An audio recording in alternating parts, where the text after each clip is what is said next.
2020 жыл башка жылдарга караганда аябай оор жыл болду. Кыргызстанда дагы коронавирустан улам карантин киргизилди. 55 000 калкы бар Нариман айыл өкмөтүндө пандемия учурунда ыктыярдуу жардамчылар болду. Айыл өкмөтүндөгү оорукананын дарыгерлери болсо күн түн дебей элдин саламаттыгын ойлошту. Кыргызстандыктар аудио подкастынын бүгүнкү берүүсүндө мына ушундай эл үчүн кызмат кылган дарыгерлердин бири Бактиер Казоев менен маектешкенбиз. Бактияржан, мына сиз кызыл зонага кирип иштепсиз пандемия убагында.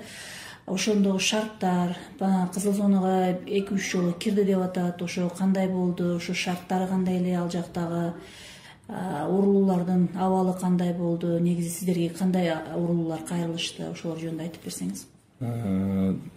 Бизге пандемия маалында биринчи ошо июлда башталды. Биздин больницага особо башталган эмеси, Нариман больницасына. Ошондо биз биринчи киргенибизде ошол маалда кирдик. Өзүбүз больницаны ошондой изоляция кылды, обсервация изоляция кылды. Ошол жерде иштедик биринчисинде ончо немелер жок болгондон эл жардам берген, анан помощьтар келген, ошо менен жетиштүү болгон, эч неме жок болгон, баары жокко жетиштүү болгон. Анан кийинкисинде уже октябрь айынан баштап Башбулактагы Нариман больницасына караштуу инфекционный ачылды. Өзүбүздүн министерство жактан ачып, ошол жерде ишке түшүрүп берди. Ошол жерде иштедик. Калган 2 жолу ушакка кирдим. Ошол жерде иштедик. Эми шарт уякта өтө жакшы эле. Отдельный душ немелери бар, санузалар бар эле. Дары-дармектер да өзүнө жетиштүү эле. Ысык болгон, эч суук немелер да жок эле. Анан больнойлор эми особо биз уякка бизге көбүрөөк кайрылган ошо 90-дун ылдыйында болгон сатурация менен кайрылган больнойлор болгон, пневмония болгон, температура менен, жөтөл менен, ошондой оор дем кысылыштар менен келген больнойлорду биз жаткырып карап атканбыз.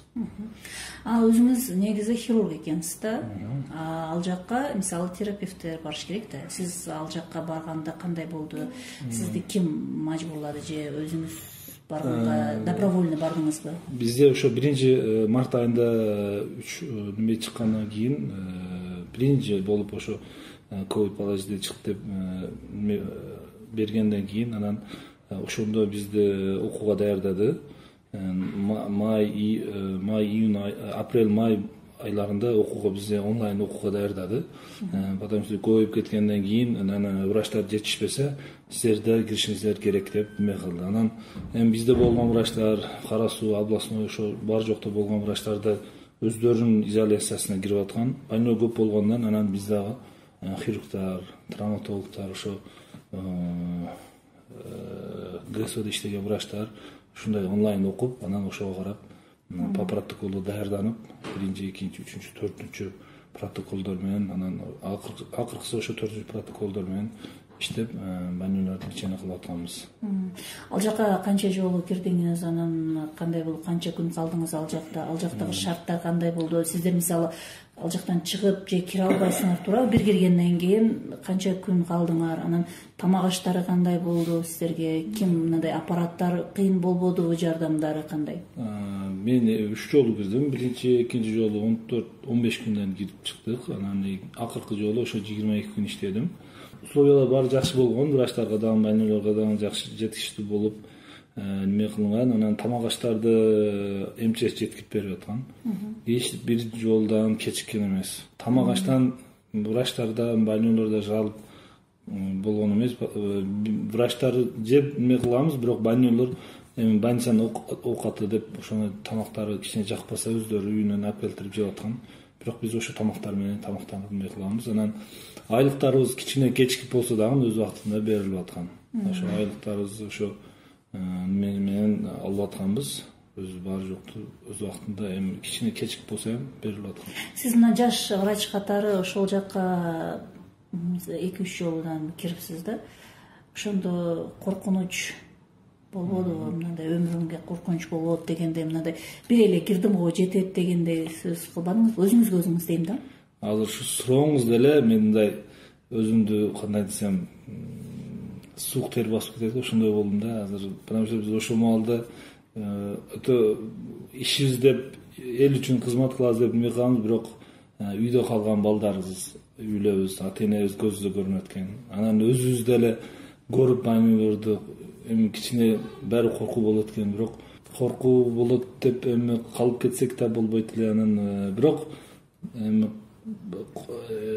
аял кишилерде эми биз эркек кишилер ушунча коркуу болуп эме кылабыз. Аял кишилер иштеп жүргөнүн көрүп бизде андай олор бири-бирибизге күч берип, эме берип, дух берип, анан ошондой иштегенбиз. Бирок мен мисалы үчүн биз 2-ден 6 сааттан, 8 сааттан иштеп аткан болгонбуз. Бирок биз кирип атканда башында коркунуч болгон. Мисалы үчүн ошо июль айында иштегенде кичине коркуу болгон, потому что протоколдор жакшы чыга элек болгон. Именно ошо дүйнө боюнча эми аракет кылынып аткан, кандай личина менен жакшы кылсак болот деп. Ошон үчүн кичине башында ошондой болгон. Бирок кийинкисинде бир дагы врачты же мени коркуп жыгылып түшкөнү же өзүнө кетип калганды андай эмелерди көргөн эмесмин. Биринчисиде болгон, кийинкилеринде өзүнө кетип калган, коркуп жакындабай койгон ондой врачтар же медперсоналдарды көрбөдүм. Өзүм менен иштеген башка жерлерде, бирок баарында коркуу болгон.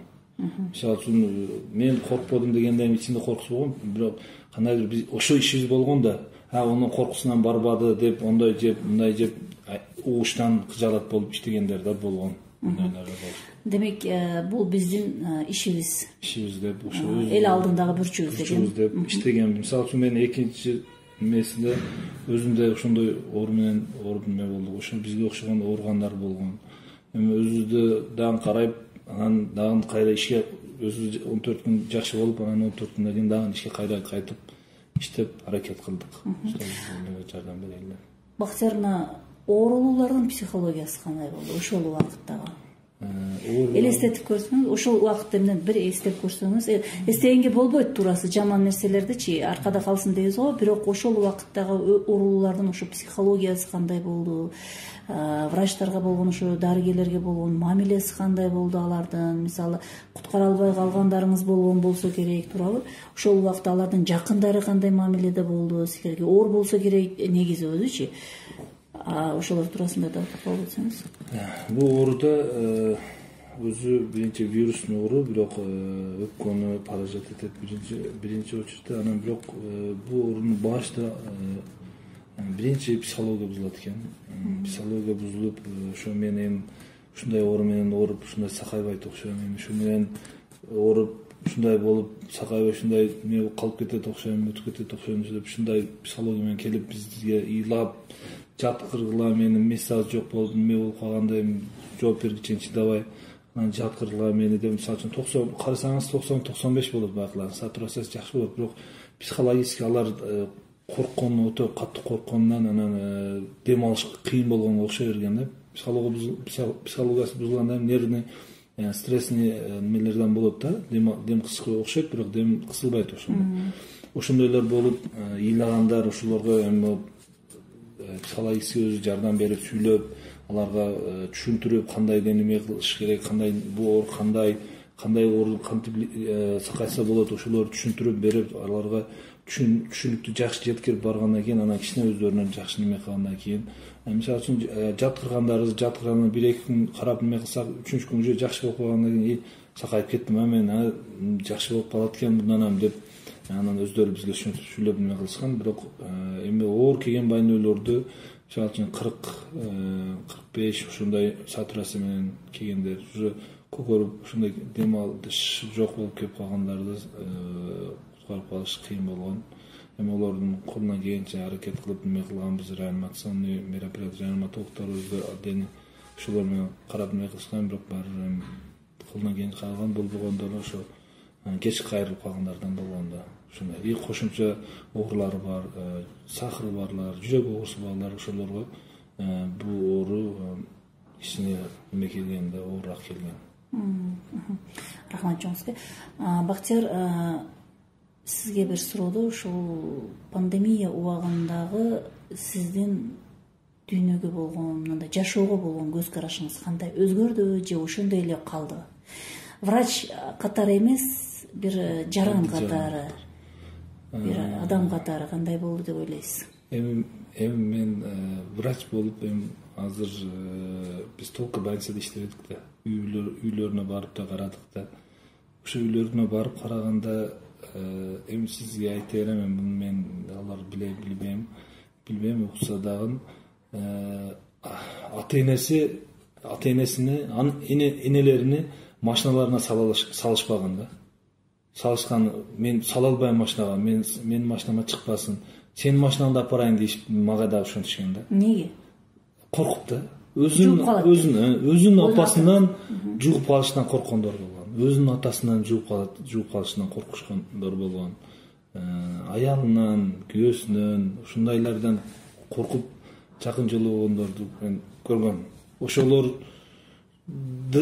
көрүп айтканмын, ушундай кандай десем сыноо бар экен, мындай бизге эме кылып бирибизди кадырыбызды жетишибиз керек экен да. Ата энебизди дагы көрө албай кала турган адамдарга чейин көрдүк, ошону көрүп айттым, эми жашоодо ушундай кыйынчылыктар бар экен, кичине кыйынчылык дебеш керек экен да. Мындай көзүңүздүн алдыңызда жакшы болуп туруп кетип калгандар болот. Ошолорду көрүп кече эле жакшы экен эле, мындай экен эле деп эме кыласыз, бирок шүгүр келтирбей жашаган, кичине немеси жок болуп, бар жогу жайында болгон, бирок кичине жетишсиз болуп калса шүгүр келтирбей оякка буякка өзүн ургандардын немесин көрүп кичине ачыганмын. Ошо бирок эл журт эми кайра келбесе экен мындай оору, Кудай сактасын, баарынын үй бүлөсүнө тынчтык, биринчи очередде ошо саламатчылык, анан тынчтык болсо үй бүлөдө, элде, анан калгандары өз жолунда болот деп ойлойм. Демек, азыр сөзүңүздөн мен бир нерсени уктум. Азыр сиз больницада эле эмес, ошо ооруканага эле барган эмессиз, үйлөрүнө да барып дарылаган учурларыңыз болдубу? Болду, ошондойлор болду. Кандай ал мисалы кызыл зонадан чыкканыңыздан кийин үйүңүздөн алып кетишти, кандай болду? Үйдөн эми тааныштар болот экен, айылда болот. Мисалы үчүн эми олорго жок деп барбай койсоңуз болбойт. Ар бир өзүбүз формабыз болгон, ошондой формабызды кийип, анан ошол жерге барып, ошолорго жардам берип, больницага жеткириш керек болсо, больницага кандайдыр бир волонтерди окшоп ошентип дагы иштегенбиз да. Биздин ошол группабыз бар эле, 2-3 концентраторубуз бар эле, ошо айылдан жардам бергендер. Ошолор менен үйүнө выписка кылып, дагы бир кислород керек болгондорду үйүнө карап, кислородун жеткирип, ошентип карап, дары дармектерин улантканын карап, биз текшерип жүргөнбүз. Үйдө алар лечение албайбы? Үйдө алып лечение алышып, анан бирок биз мисалы үчүн ошо карантинде иштегенде кийинкисинде 3 ай, биринчисинде 1 айга чейин үйгө кирген эмесмин да. Өз акамдын үйү бар эле, ошол жака барат элем, ошол жакта иштеп кайтат элем.